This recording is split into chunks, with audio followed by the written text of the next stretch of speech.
Hello दोस्तों, स्वागत है आपके अपने यूट्यूब चैनल जीएमजी क्लासेस पे।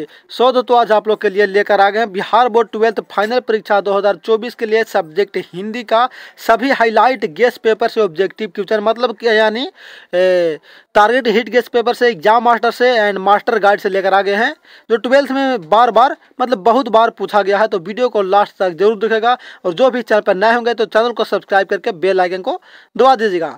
बाकी चलते हैं आज का डायरेक्ट क्वेश्चन की ओर। तो आपका फर्स्ट क्वेश्चन कुछ इस प्रकार से आपका स्क्रीन पे दिखाई दे रहा, जो हिंदी का बहुत ही लाजवाब क्वेश्चन है।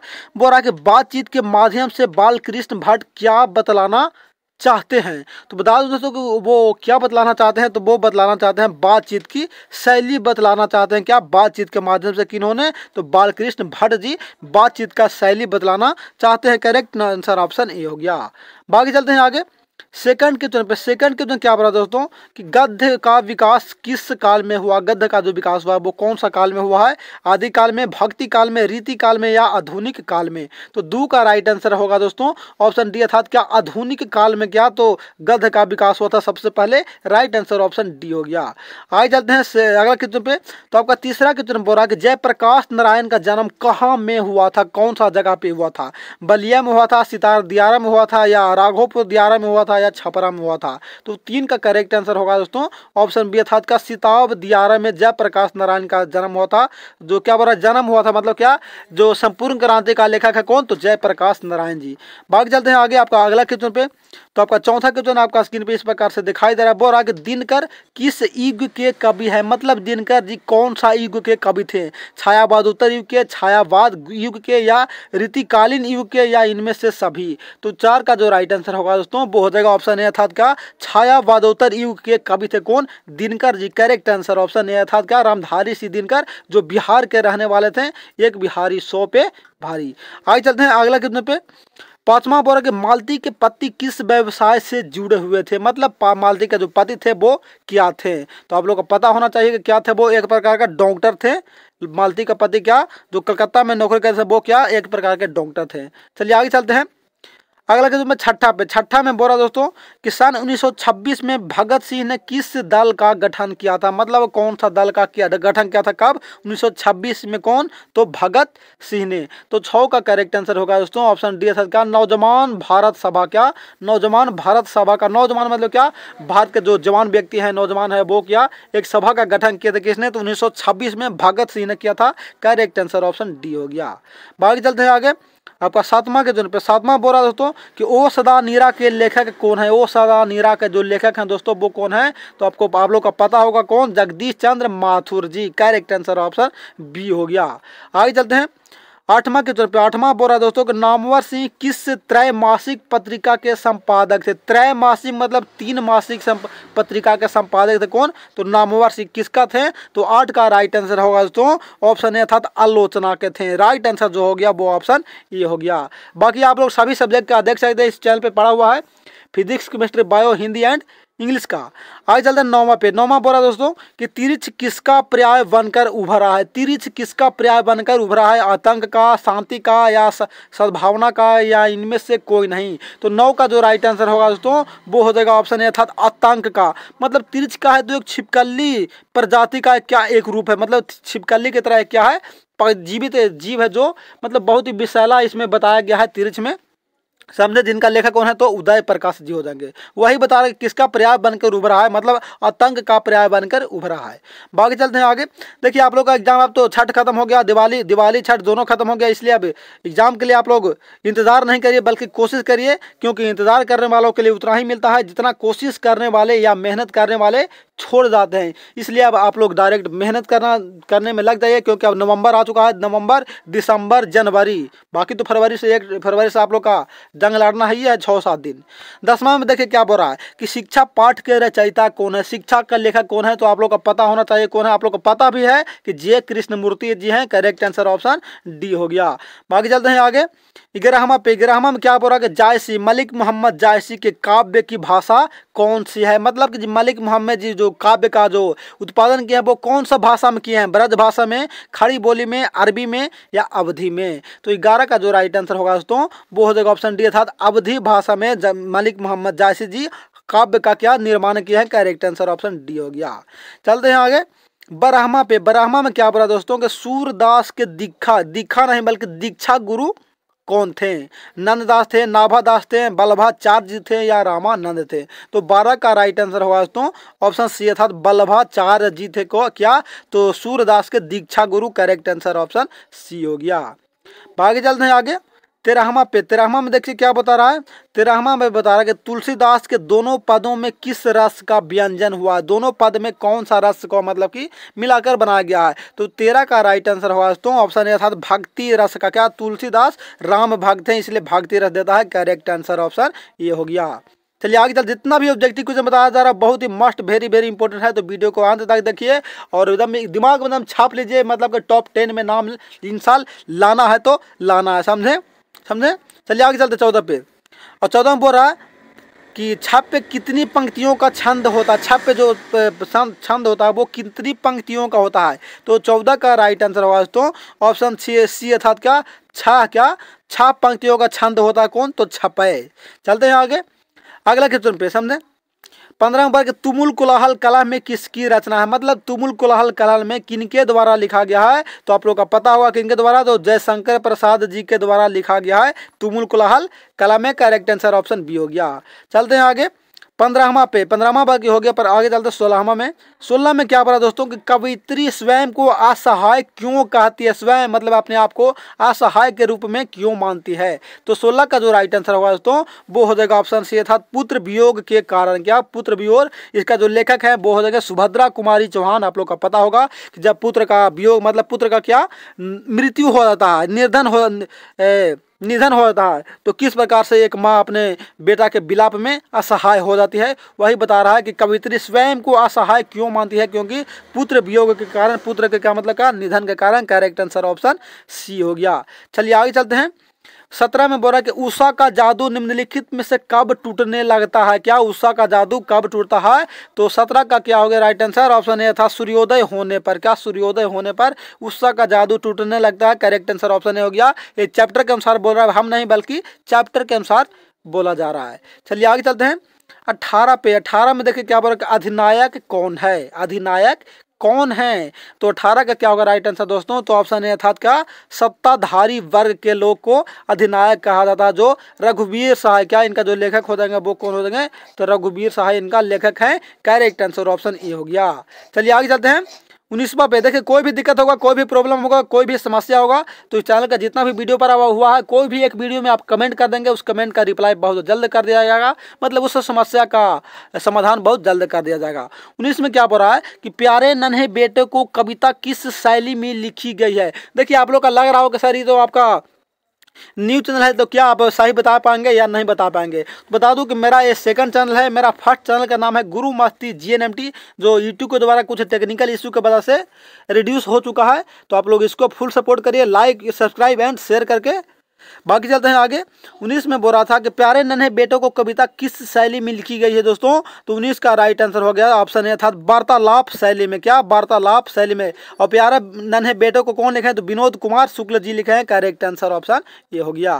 बाकी चलते हैं आगे 20 पे। 20 में बोला दोस्तों गांव में अब किसकी धुनें सुनाई नहीं पड़ती है? क्या पर किसकी धुनें सुनाई नहीं पड़ती है वो पूछ रहा दोस्तों, तो 20 का राइट आंसर क्या हो गया, तो 20 का करेक्ट आंसर ऑप्शन ए हो गया क्या लोकगीत की। क्या किसकी आवाज़ नहीं सुनाई देती है? लोकगीत मतलब लोगों का जो गीत होता है प्यारा सा गीत, तो वो अब नहीं सुनाई देता है, क्योंकि अब गाँव में क्या मात्र झगड़ा ही सी फैली हुई है, क्या झगड़ा सी फैली हुई है मात्र छोटी सी कमी के लिए।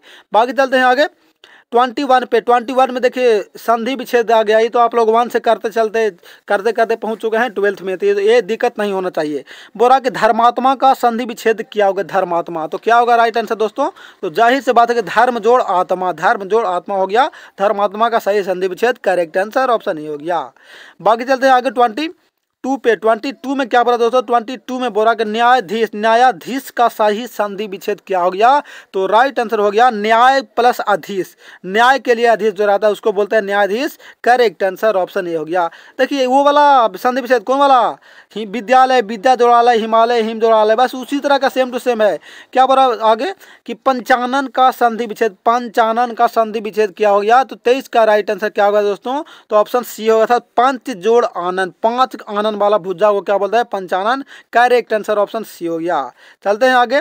24 में शुभारंभ का सही संधि विच्छेद। शुभारंभ मतलब क्या होता है? प्रारंभ करना, स्टार्ट करना। तो 24 का राइट आंसर हो गया दोस्तों ऑप्शन डी, अर्थात शुभ प्लस के आरंभ। राइट आंसर ऑप्शन हो गया शुभ अवसर पर आरंभ कर देना शुभारंभ कहा जाता है। करेक्ट आंसर ऑप्शन डी हो गया।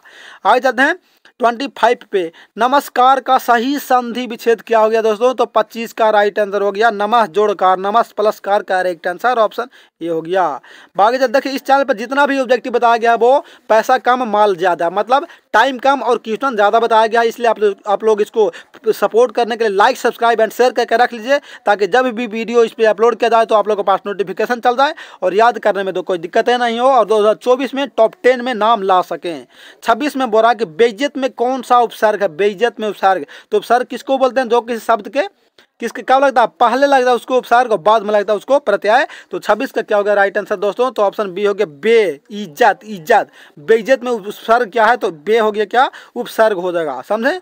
आगे चलते 27 पे, देखिए प्रत्यय भी आएगा, टेंशन नहीं लीजिए। बोला कि गैर हाजिरी में कौन सा उपसर्ग? गैर हाजिरी मतलब हाजिरी नहीं रहना में कौन सा उपसर्ग होगा दोस्तों? तो 27 का राइट आंसर हो गया ऑप्शन ए, अर्थात का गैर प्लस क्या हाजिरी। गैर क्या? गैर जोड़ हाजिरी, समझे। तो गैर हो गया क्या? उपसर्ग हो गया, बाकी हाजिरी जो हो जाएगा वो हो जाएगा क्या? प्रत्यय हो गया। चलिए आगे चलते हैं। आगे बोला क्या? उठलू में कौन सा प्रत्यय? उठलू में कौन सा प्रत्यय है? तो 28 का राइट आंसर हो गया उठलू। उठ उठ उठ उठ तो हो गया, लू हो गया क्या? प्रत्यय, जो किसी शब्द के अंत में लगकर उस शब्द का अर्थ प्रकट करता है उसको बोलते हैं प्रत्यय, आप लोग का पता है। चलिए आगे चलते हैं। बोला क्या? हंसोड़ में कौन सा प्रत्यय है? देखिए हंसोड़ किसको बोलाता है? जो ज्यादा हंसता है उसको ना बोलते हैं क्या? बहुत तुम हंसोड़ है, मतलब क्या? हंसोड़, हंसोड़ सब क्या बोलता है? तो उसको बोला जाता है। तो प्रत्यय पूछ रहा हंसोड़ में कौन प्रत्यय है? तो 29 का राइट आंसर हो गया हंसोड़, मतलब ओढ़ हो गया क्या? प्रत्यय, हंसोड़ ओढ़। Right answer. देखिए तोड़ के देखिएगा ना तो समझ में आएगा, जा जाएगा। क्या बोला? हंसोड़ ओढ़, हंसोड़। तो राइट आंसर हो गया ओढ़ हो गया क्या? प्रत्यय हो गया। चलिए आगे चलते हैं 30 पे। 30 में क्या बोल रहा है कि गगनचुंबी में कौन सा समास पूछ रहा है? प्रत्यय उपसर्ग नहीं बल्कि समास पूछ रहा है कि गगनचुंबी में कौन सा समास हो गया? गगन को चूमने वाला। तो 30 का राइट आंसर होगा दोस्तों तत्पुरुष समास। गगन को, कर्ता ने कर्म को, समझे। तो गगन को चूमने वाला, इसलिए कर्म को कर्म तत्पुरुष हो गया। राइट आंसर ऑप्शन बी हो गया। चलिए आगे चलते हैं 31 पे। राजा रानी में कौन सा समास है? राजा रानी, राजा रानी में कौन सा समास है दोस्तों? तो आप लोग को पता होगा कौन राइट हो गया? तो द्वंद्व समास। द्वंद्व समास, दोनों पद प्रधान है, जितना राजा उतना रानी। चलिए आगे चलते हैं 32 पे। देखिए इससे गाना याद आ गया धीरे धीरे में कि धीरे धीरे से एग्जाम हॉल में जाना और सही सही ठोक कर बाहर आ जाना, समझे। आगे बढ़ा के धीरे धीरे में कौन सा समास है? तो 32 का राइट आंसर क्या होगा दोस्तों? ऑप्शन है अभियायी भाव समास। धीरे धीरे धीरे धीरे, समझे। राइट आंसर ऑप्शन ए हो गया। चलिए आगे चलते हैं। आगे बोल रहा है कि रामायण में कौन सा समास है? तो आप लोग को पता होगा, जो किसी भी क्या बोल रहा है?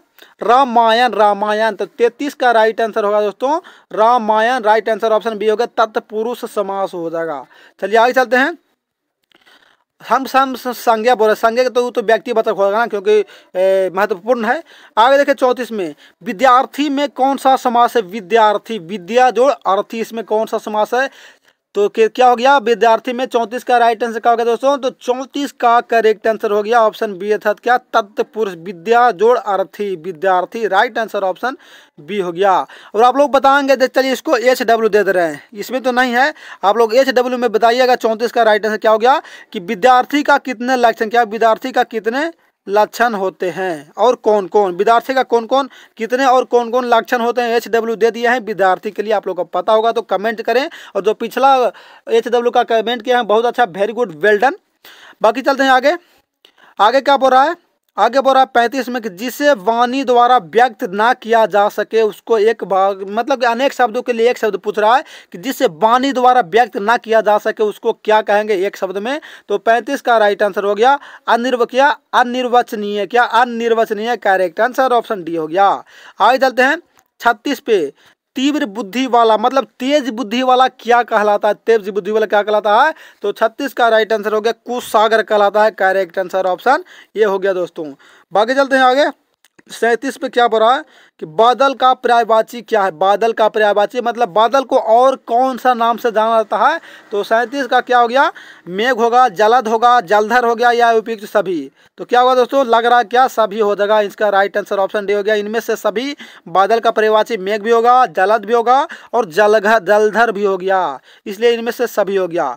बाकी चलते हैं 38 में। निशा का पर्यायवाची, निशा का पर्यायवाची, निशा मतलब क्या होता है, रात होता है। तो पर्यायवाची क्या हो गया, रात्रि भी होगा, रात भी होगा, यामिनी भी होगा या उपयुक्त सभी हो गया। तो 38 का राइट आंसर हो गया दोस्तों इनमें से सभी। क्या, निशा मतलब रात होता है, इसलिए रात्रि, रात, यामिनी, उपयुक्त सभी हो गया। करेक्ट आंसर ऑप्शन डी हो गया।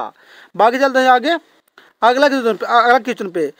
बोला क्या, अर्ध का विलोम क्या, अर्ध का विलोम क्या हो जाएगा, मतलब उल्टा क्या हो गया। तो 40 का राइट आंसर क्या हो गया दोस्तों, क्या अंत्य हो गया। अर्ध का क्या हो गया, अंत्य हो गया, उसका विलोम हो गया। बाकी चलते हैं आगे अगला क्वेश्चन पे। अगला क्या बोला कि ज्येष्ठ का विलोम, ज्येष्ठ मतलब क्या होता है, बड़ा। तो बड़ा का जो विलोम होगा वो क्या हो गया, तो बड़े का क्या होगा दोस्तों, राइट आंसर ज्येष्ठ। 41 का करेक्ट आंसर होगा दोस्तों ऑप्शन सी था कनिष्ठ। कनिष्ठ मतलब क्या होता है, छोटा। ज्येष्ठ मतलब क्या होता है, जो ज्येष्ठ मतलब होता है बड़ा। अब कनिष्ठ पूछा तो कनिष्ठ मतलब होगा क्या, छोटा, छोटा।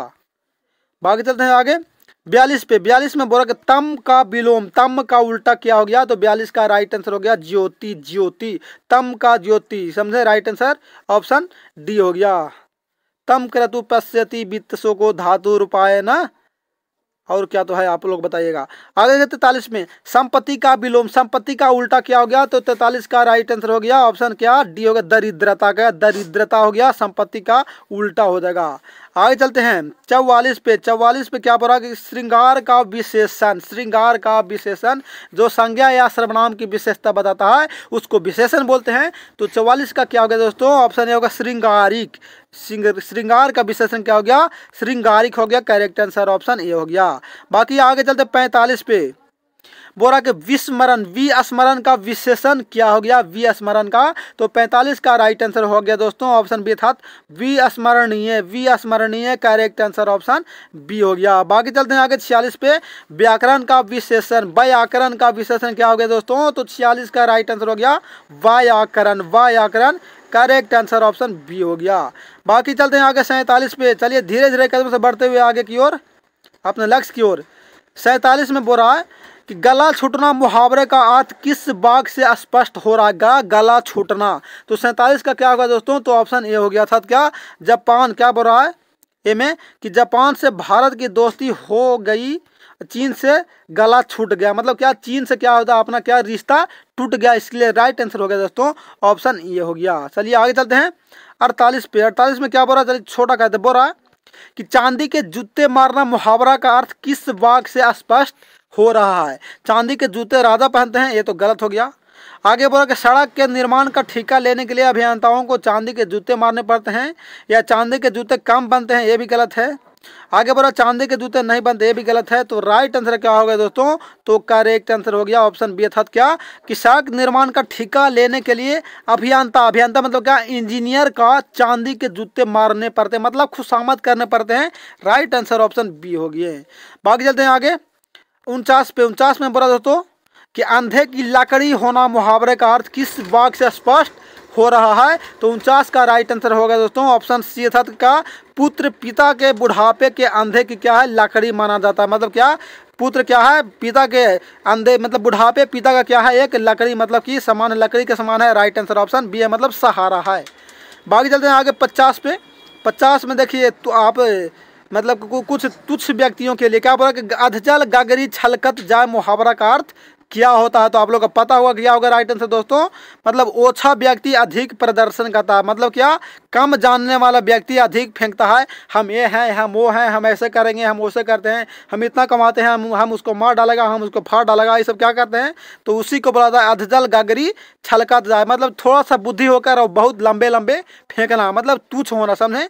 ओछा व्यक्ति पर अधिक प्रदर्शन करता, समझे, नहीं बोलते तुम यार ओछ है, वही बोला कि ओछा व्यक्ति अधिक प्रदर्शन करते हैं। बाकी चलते हैं आगे आगे बात समाप्त होगा, क्योंकि जैसा कि आप लोग थंबनेल स्क्रीन पे दिखा दे रहा होगा कि मात्र 50 क्वेश्चन था। और पीडीएफ के लिए बता दूं कि पीडीएफ के लिए या कोई भी समस्या होगा, कोई भी प्रॉब्लम होगा तो आप टेलीग्राम पे मैसेज कर सकते हैं। टेलीग्राम गुरु मस्ती GNMT के नाम से है, या टेलीग्राम का लिंक इस वीडियो के डिस्क्रिप्शन में दिया गया है, जाकर वहाँ से ज्वाइन जल्दी कर लें। बाकी थैंक्स फॉर वॉचिंग, और सपोर्ट के लिए लाइक, सब्सक्राइब एंड शेयर करना नहीं भूलिएगा आप लोग। और मैं हूँ आपका दोस्त, आपका प्यारा सा साथी भाई STN सर। तो चलिए फिर मिलते हैं अगले क्लास के सेट में, तब तक के लिए जय हिंद, जय भारत।